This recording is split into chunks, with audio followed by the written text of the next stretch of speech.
भाइयों और बहनों, वैसे तो जन्म से मैं ब्राह्मण हूँ, लेकिन मनुस्मृति के सिद्धांतों का स्पष्ट निंदक हूँ। वो प्रतीक धर्म का नहीं बल्कि भेदभाव, क्रूरता और अन्याय का प्रतीक है। मेरा तो प्रस्ताव है कि पीढ़ी दर पीढ़ी चले आ रहे दुखों की इस जड़ का, मनुस्मृति का खुले आम दहन किया जाए।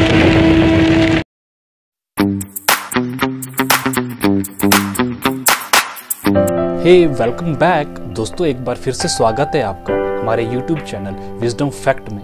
तो आज की वीडियो काफ़ी बेसिक फंडामेंटल से जुड़ी हुई है। जी हाँ, हम बात करने वाले हैं सदियों से चली आ रही भारत और भारतीयता की न्याय व्यवस्था का आधार मनुस्मृति के बारे में। तो वीडियो शुरू करने से पहले अगर आप चैनल पर नए हो तो चैनल को सब्सक्राइब कर दो और साथ में बेल आइकन का बटन प्रेस कर दो, क्योंकि इसी तरह की इन्फॉर्मेटिव वीडियो हमारे इस चैनल पर हमेशा आती रहे। तो चलिए कार्यक्रम शुरू करते हैं।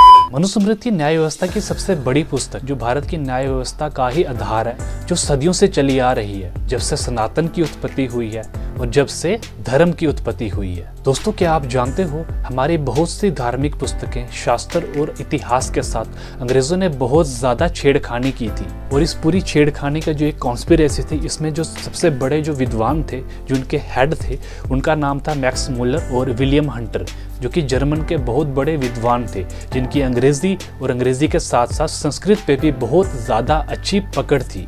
इसी काबिलियत का फायदा उठा के ब्रिटिश ने इनके हाथों हमारे इतिहास के साथ बहुत ज्यादा छेड़खानी की थी। दोस्तों, आपको सुन के हैरानी होगी कि भारत की एक मूल प्रति है मनुस्मृति और एक अलग से मनुस्मृति है जो अंग्रेजों के द्वारा लिखवाई गई थी। और ये सारा का सारा कांड एक्चुअली मैक्स मुलर ने किया था, जो एक जर्मन विद्वान था। एक्चुअली ब्रिटिश के द्वारा मैक्स मुलर को ये स्पेसिफिक इंस्ट्रक्शन दिए गए थे कि भारत की एक मूल प्रति है, न्याय शास्त्र की सबसे बड़ी पुस्तक है, जिसे मनुस्मृति कहते हैं।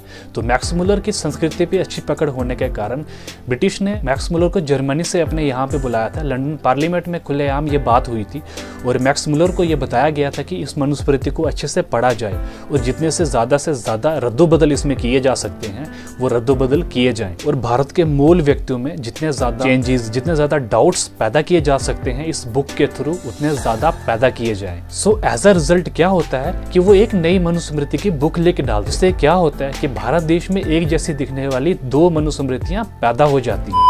तो मैक्स मुलर ने क्या किया कि मैक्स मुलर ने इस बुक को पहले अच्छे से पढ़ा और फिर इसका इंग्लिश ट्रांसलेशन किया। उसके बाद अंग्रेजों ने इसे पढ़ा। इंग्लिश ट्रांसलेशन होने के कारण फिर अंग्रेजों ने इसे पढ़ा, इसे समझा और ये बात उनके एक नॉलेज में आई। ये न्याय व्यवस्था की किताब है, जिसे ट्रेडिशनल कॉन्स्टिट्यूशन की बुक भी कहते हैं, कि इसमें फेरबदल करके हम स्मॉल भारतवासियों को भरमा सकते हैं और उनके भोलेपन का बहुत ज्यादा अच्छे से फायदा उठा सकते हैं और उनके भोले मन में बहुत ज्यादा अनगिनत डाउट्स पैदा कर सकते हैं। दुख की बात यह है कि इवेंचुअली ऐसा हुआ भी और अंग्रेज अपनी इस मानसिकता में बहुत ज्यादा सफल भी हुए।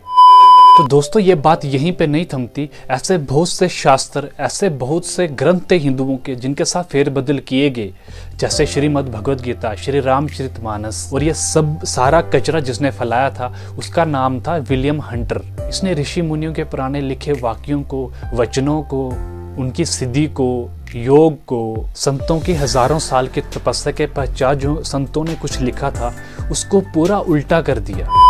मुझे लगता है कि हमारी सनातन संस्कृति पे, हमारे भारतीयता पे और हमारे अस्तित्व पे आज तक का ये किया हुआ सबसे बड़ा साइकोलॉजिकल अटैक है, जो हमारी रगों में, हमारे खून में एक शराब बन के दौड़ रहा है। सो ये सब काम करने के लिए विलियम हंटर की एक टीम थी, जिसको एक ऑर्गेनाइज्ड फॉर्म में अंग्रेजों ने बनवाया था। उस टीम का नाम रखा था विलियम हंटर कमीशन।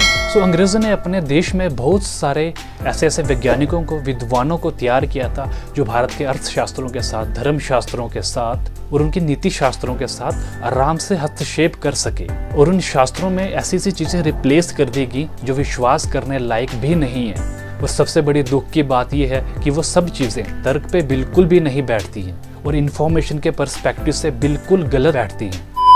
दोस्तों, इन सब से एक चीज सामने आती है कि इससे हमें क्या फर्क पड़ा। इतना सब कॉन्स्पिरेसी के बाद हम लोगों में क्या फर्क पड़ा? हम तो आज भी भारतीय हैं, हम तो आज भी खुद को Indian, as a Indian represent करते हैं, तो क्या फर्क पड़ा? तो इस चैनल के माध्यम से ये बताना मैं अपना फर्ज समझता हूँ कि बहुत बड़ा फर्क पड़ा है। एक्चुअल में बहुत बड़ा फर्क पड़ा है, क्योंकि आज ज्यादातर लोग को हिंदू, खुद को सनातनी कहने में पिछड़ा हुआ समझते हैं और पब्लिकली खुद को एक हिंदू कहने में शर्म महसूस करते हैं।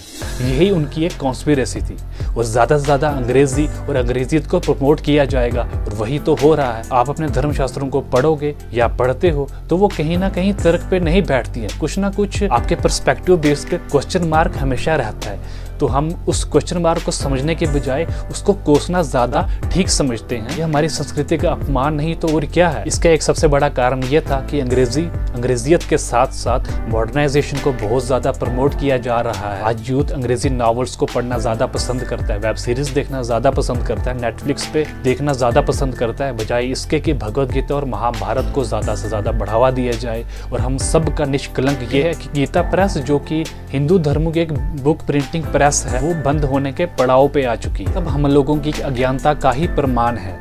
दोस्तों, कोई भी धर्म, कोई भी पंथ जब अपनी संस्कृति को भुलाना शुरू कर देता है तो उस संस्कृति के साथ साथ उसके पूरे कुल का विनाश होना शुरू हो जाता है। दोस्तों, आपको ये डिफरेंस, ये कॉन्स्पिरेसी समझाना ही मेरा सबसे बड़ा मोटिव था इस वीडियो के माध्यम से।